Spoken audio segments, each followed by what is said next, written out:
Oi, gente! Hoje é dia de relembrar as melhores leituras de 2020, este ano do capeta, porém muito produtivo para mim literariamente. Vamos ver tudo que eu li esse ano?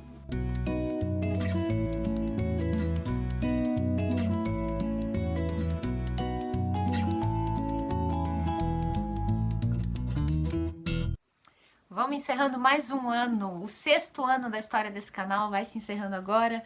Eu sempre faço esse vídeo de melhores do ano, se você for olhar os vídeos dos anos anteriores, você vai ver que eu tô sempre alegre, que eu tô sempre exultante, com um sorrisão na cara, feliz da vida porque tá chegando no Natal, porque eu vou tirar férias, eu vou pra praia, eu vou tomar sol, eu vou pra piscina. Esse ano tá tudo diferente, eu tô, assim, visivelmente mais cansada, mais apreensiva do que em anos anteriores. E mais triste, né? Esse ano não vai ter Natal, pelo menos na minha casa não vai, né? A gente normalmente chama os parentes e tal, dessa vez não vai ter nada disso. Não vai ter aquela ceia. A gente realmente tá tentando seguir as regras, né? Ficar só ali, né? A família pequenininha. Não vai dar pra passar a virada do ano na praia, com o pé na areia, vendo os fogos. Eu sempre gostei de fazer isso. Desde que eu me conheço por gente, eu passo a virada do ano na praia. Esse ano não vou poder ir para o mar, né? Embora assim, eu vá viajar, né? Eu vou pro litoral, mas provavelmente vou ficar mais dentro do apartamento do que, né, indo pra praia mesmo, né? Porque eu aposto que vai estar tudo muito lotado, muita aglomeração, e eu confesso que me dá um pouco de medo.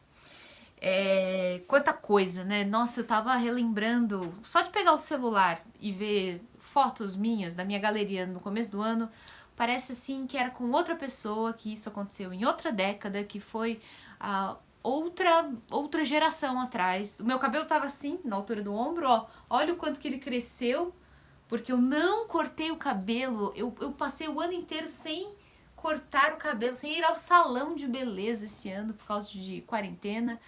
Eu faço as unhas eu mesma em casa, até que eu me viro bem, mas cortar cabelo eu não me arrisco de fazer não, então ele tá comprido. É muita coisa. E aí eu fiquei muito tempo em casa, quase todo mundo ficou muito mais tempo em casa do que o normal, e eu li muita coisa. Foram ao todo, vamos lá, números, 41 livros inéditos que eu li e que transformei em vídeo resenha aqui pro canal. Digo isso porque também teve livros que eu comecei a ler, mas eu abandonei pela metade, não tava gostando, não tava rolando, ou até porque eu me desorganizei, comecei a ler outras coisas no meio e esqueci que eu tinha começado a ler algumas coisas. Além disso, eu li alguns livros pela segunda vez, ou até pela terceira ou quarta vez. Para fazer leituras coletivas, eu acabei escolhendo alguns livros que eu já tinha lido. Por exemplo, o Dom Casmurro, que eu tô fazendo a leitura coletiva agora, já li. 100 Anos de Solidão, Capitães da Areia. Então, no total foram 45 livros, 45 títulos que eu trouxe aqui no canal, contando as resenhas e as leituras coletivas. Dessas 45, 18 desses livros foram escritos por autoras mulheres e 27 por autores homens. Eu sempre tento equilibrar mais essa proporção, mas ainda talvez pelo meu gosto literário, pelos gêneros que eu mais gosto de ler, pelo fato de ler muitos livros velhos, né? Eu sempre acabo lendo mais homens, né? E as mulheres no passado não escreviam tanto. Olhando assim, a divisão por países, o país campeão, tô muito feliz de ver isso, mais uma vez, foi o Brasil. Foram 11 livros brasileiros. Depois, 10 livros americanos, norte-americanos. 8 livros do Reino Unido, né, livros britânicos. Depois de muitas outras nacionalidades, um livro do Chile, 2 da Itália, 1 do Japão, 2 da França, 2 de Portugal, 1 da Rússia, 1 argentino, 1 canadense, 1 que veio da Alemanha, não existia Alemanha na época, mas é da região da Alemanha atual, 1 da Coreia do Sul e 1 da Colômbia. Então fizemos assim uma bela de uma volta ao mundo. Ah, esqueci de colocar que teve um de Cuba também. Vou até colocar aqui no meu caderninho um livro de Cuba. Você que acompanha meu canal há mais tempo sabe que eu escolho os livros, os melhores do ano, com base em categorias. São sempre as mesmas, eu gosto de manter sempre as mesmas, para depois poder fazer uma comparação, né? Então as categorias são surpresa literária, Soco no Estômago, Eternidade Literária, Decepção, livro Cabeça. E eu quero colocar uma categoria extra, só para não dizer que não tem novidade em 2020, eu quero criar a categoria de livro mais bonito. Livro com a, sabe, com a edição, a capa, com, né, a apresentação mais bonita. Eu vou chamar essa categoria de Miss Universo. Qual vai ser o livro Miss Universo de 2020? E, para fechar, a categoria final, mais importante, vai ser a categoria Livro da Vida. Qual foi o melhor livro lido em 2020? Vamos começar então pela famosa categoria, o primeiro dos troféus de todos, o clássico troféu Surpresa Literária. E o livro que vai vencer essa categoria é o Cachorro Velho, da Teresa Cárdenas, uma autora cubana que eu não conhecia, nunca tinha ouvido falar. Foi uma sugestão de uma leitora aqui do canal que me mandou um e-mail. Agora eu não tô me lembrando se foi um e-mail, se foi um direct no Instagram, enfim. Quando eu li o e-mail da leitora, que eu também esqueci o nome dela, mas ela sabe quem ela é, porque eu já agradeci pessoalmente. Quando eu li, eu falei, nossa, quero conhecer essa história. Nada mais é do que uma novela, né? Uma história mais simples e mais curta do que um romance, contada do ponto de vista de um velho escravo cubano, que tem o nome de Cachorro Velho. Não tem direito ao nome de verdade, de ser humano, né? Ele é conhecido na fazenda de cana-de-açúcar, onde ele trabalha, onde ele é escravizado, né? Trabalha à força, como apenas um cachorro velho. E, bom, tudo é contado do ponto de vista dele, e essa premissa me pareceu muito interessante. E eu não me decepcionei, o livro eu comprei, ele tava baratinho na Amazon. Ficou um tempão guardado assim, né, aqui na biblioteca, e um dia eu peguei pra ler e eu li de uma vez. E eu chorava, eu chorava, eu chorava. Eu perdi completamente a compostura, ainda bem que não tinha ninguém olhando. Mas a história, ela é muito, muito, muito pertinente, muito importante. É fundamental que nós conheçamos essa história. Principalmente aqui no Brasil, né? Porque o Brasil teve um modelo de escravidão muito semelhante ao de Cuba. Então, é quase como se a gente estivesse lendo uma história que se passasse aqui em qualquer engenho de açúcar que havia no Brasil na época da escravidão. Maravilhoso, uma grande surpresa. Cachorro Velho, que, aliás, eu não sei se foi por acaso ou se foi porque eu indiquei, mas a questão é que quando eu falei desse livro aqui, ele se esgotou na Amazon. A questão é que passou um tempo e o livro voltou, né? A editora repôs, é uma editora pequena chamada Palas Editora. E, bom, ela acabou depois repondo, então se você quiser olhar, tá lá na Amazon. Vou deixar o link aqui embaixo. O nosso próximo troféu da nossa premiação é o troféu Soco no Estômago. Eu gosto de dar o troféu Soco no Estômago para aqueles livros assim que não apenas foram mais difíceis ou mais complicados de ler, não. Eu gosto de dar para aqueles assim que me tiraram o ar, que me fizeram passar mal, que me deixaram incomodada. Senti gosto de bile subir pela garganta. E não tem como nesse ano dar esse troféu para outro livro que não seja O Martelo das Feiticeiras, título em português para o clássico Malleus Maleficarum, que é como esse livro é mundialmente conhecido. O Malleus Maleficarum foi escrito por dois padres católicos chamados Heinrich Kramer e James Sprenger. São dois padres da região onde hoje é a Alemanha, e esse livro acabou sendo muito reproduzido, foi muitas vezes editado e foi consultado por inquisidores durante muitos séculos, ainda que depois de um tempo a igreja não tenha mais reconhecido tal. Informalmente, mesmo assim, ele continuou sendo utilizado, e ele nada mais é do que um manual de caça às bruxas. É um manual que tenta justificar teologicamente, filosoficamente, a existência de bruxas e a necessidade de persegui-las e exterminá-las da maneira mais cruel possível. Então é um livro que ensina a torturar e arrancar através da violência e da ameaça as mais absurdas confissões. Enfim, é um livro nojento, é um livro realmente nojento, e que, como se não bastasse, ainda tem um toquezinho especial, que é aquele toquezinho da misoginia, né? Ele é um livro que se esforça bastante para mostrar que, Homens e mulheres podem estar sujeitos a cair na tentação do demônio e se tornarem bruxos ou bruxas, porém, as mulheres, por serem muito mais fracas, muito mais estúpidas e muito mais perigosas, têm muito mais probabilidade de ser bruxas. Portanto, temos que tomar cuidado. As mulheres são um bichinho perigoso, um bichinho que deve ser controlado com rédea curta, porque as mulheres, com certeza, escreveu, não leu, é bruxa. Então é um livro, assim, horroroso. Um livro, assim, como documento histórico, ele é muito importante. E valeu a pena ter lido, porque é um livro, assim, que faz parte da história da humanidade ocidental, né? Mas foi um livro que foi um soco no estômago. E o vídeo, né, com a resenha fez bastante sucesso, assim. Vocês também gostaram que eu tenha apresentado esse livro. Foi uma leitura que eu nunca mais vou esquecer na minha vida. Mas agora vamos para o próximo troféu, que é o troféu Decepção de 2020. Porque nem tudo que eu leio corresponde às minhas expectativas, né?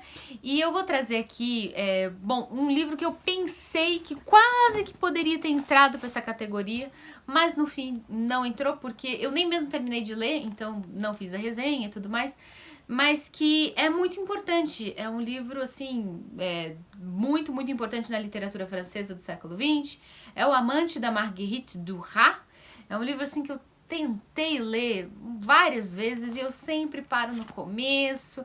Eu não consigo, eu não me dou bem com o estilo dela. Ela é super importante, tá? Mas é que eu não vou... É uma história meio autobiográfica, ela fala sobre um relacionamento amoroso que ela teve na juventude e tal. É um livro, assim, considerado belíssimo, mas nunca vai. Poderia colocar esse livro, mas como eu nem cheguei a terminar de ler, não vale, né, como um troféu Decepção 2020, eu tenho que escolher um que eu terminei de ler.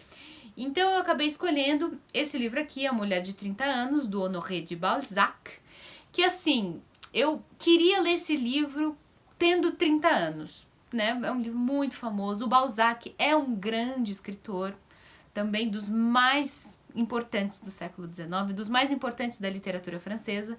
Eu queria ler e foi um pouco chocante descobrir que o livro, assim, ele tem ele é heterogêneo, ele não é homogêneo.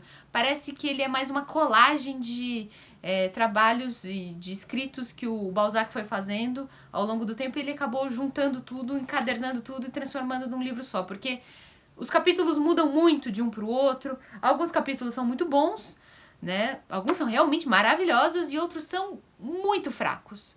São rocambolescos, tem umas aventuras bobas e tal.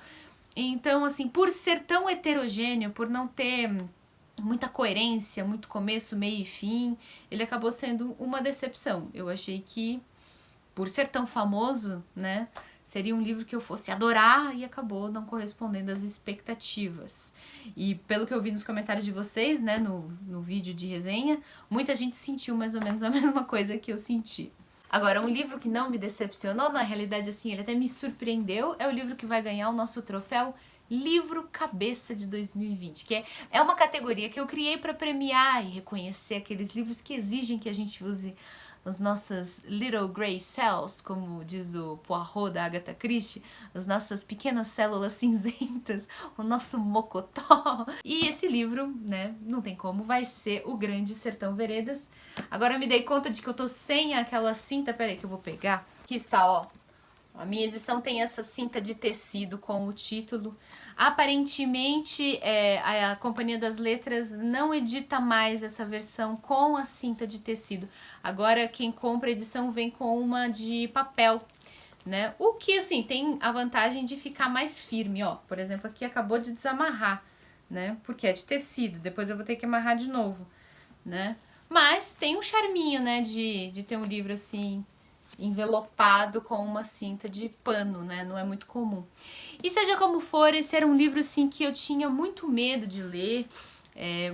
Guimarães Rosa é muito difícil mesmo. Eu tive uma experiência ruim com a literatura dele na época da escola, né? Eu achei Sagarana muito difícil e eu não acho que aos 17 anos a gente tenha maturidade para entender os contos de Sagarana. Depois eu fui me reconciliar com aqueles contos, lê-los novamente com um pouco mais de vivência literária e foi muito melhor. E aí eu me animei a ler O Grande Sertão Veredas numa leitura coletiva que eu fiz com vocês. Foi fundamental que eu tenha feito isso com vocês, porque eu pude dividir com vocês as minhas impressões, as minhas dúvidas. Eu criei assim também uma rotina de leitura que eu mesma criei, então eu tinha que cumprir. Então isso foi bom, foi uma disciplina necessária para atravessar as primeiras páginas de Grande Sertão, que são difíceis, são um mistério, você não sabe muito bem do que ele tá falando, né? Demora para a história começar a ganhar uma linearidade, para você entender assim que tudo é uma história de aventura, na verdade, né? Então, se eu não tivesse criado aquela disciplina da leitura coletiva, né, do cronograma de leitura coletiva, talvez eu tivesse abandonado o livro nas primeiras páginas. Mas depois tudo fluiu naturalmente, o livro foi muito, muito, muito legal de ler, foi muito revelador também. E eu fiquei muito orgulhosa por ter vencido esse medo, era quase um pavor que eu tinha da literatura. Finalmente consegui atravessar o Grande Sertão na companhia de todos vocês, e essa foi com certeza uma das melhores conquistas, uma das melhores coisas que me aconteceram no ano de 2020. Então, muito obrigada por terem atravessado o Grande Sertão junto comigo. E o próximo troféu da nossa premiação é o troféu Eternidade Literária, que é o livro que demorou mais tempo para ser lido.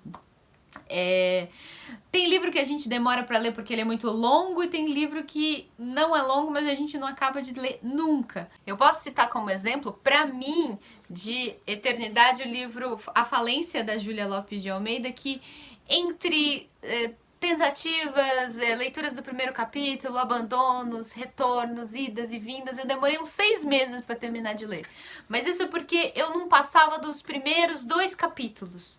A história não acontece, ela não se dá exatamente assim nos primeiros 2 capítulos, então não ia. E eu tava fazendo outras leituras ao mesmo tempo e eu acabava deixando. Mas quando a história começou, aí começou mesmo, e aí eu li o livro rapidamente. Então foram 6 meses, né, lendo, mas na prática foi um pouco mais de uma semana, que foi quando a coisa deslanchou mesmo. Mas não vai ser esse livro que vai ganhar o troféu Eternidade, o que vai ganhar é o livro talvez o mais longo que eu li em 2020, que foi o David Copperfield, do Charles Dickens, que tem apenas, né, simplesmente o quê? 1.263 páginas.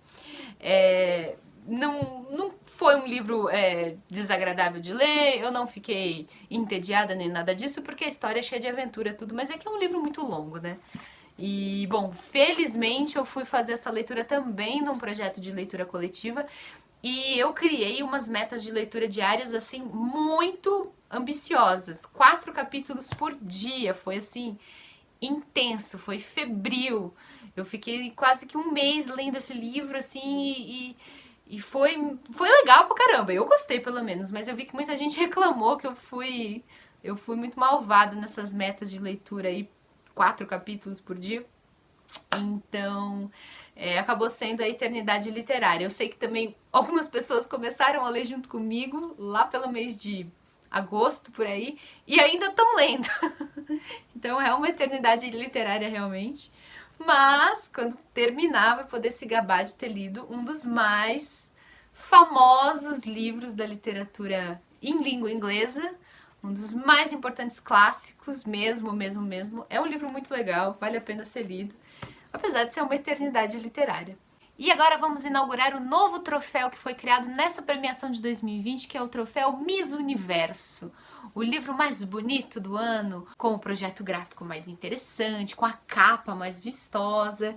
Eu escolhi como vencedor dessa categoria um livro que foi lançado agora em 2020 e que é a minha leitura atual. Eu ainda tô lendo, porque eu tô acabando a leitura coletiva junto com vocês nesse exato momento.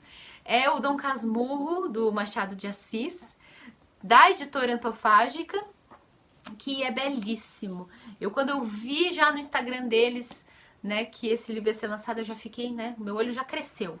E aí quando esse livro chegou, eu fiquei, gente, ele é lindo por dentro, tanto quanto ele é lindo por fora.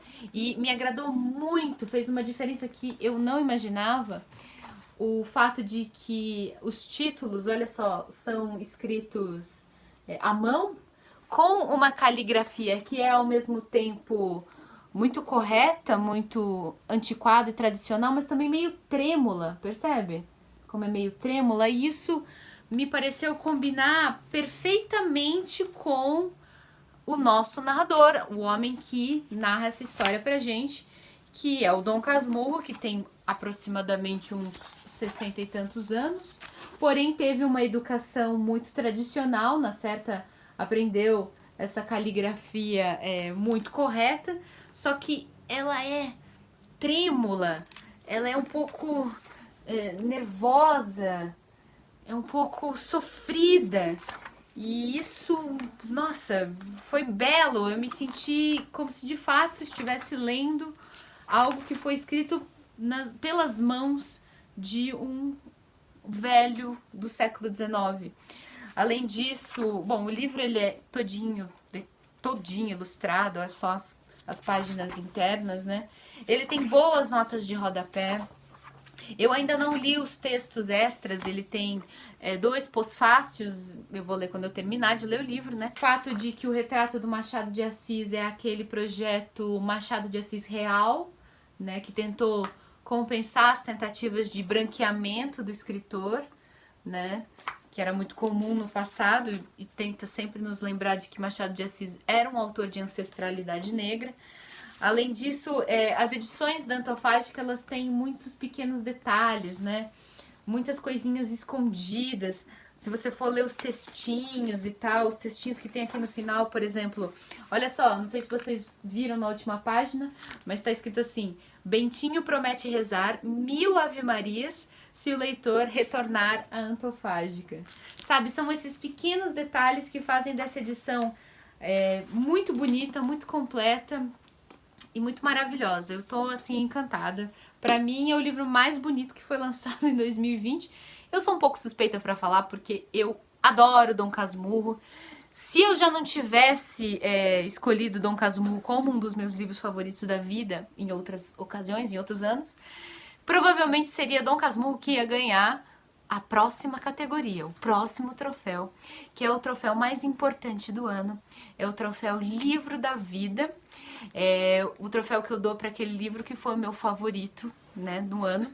Não vou dar para Dom Casmurro, porque já li antes, né, não é uma novidade para mim.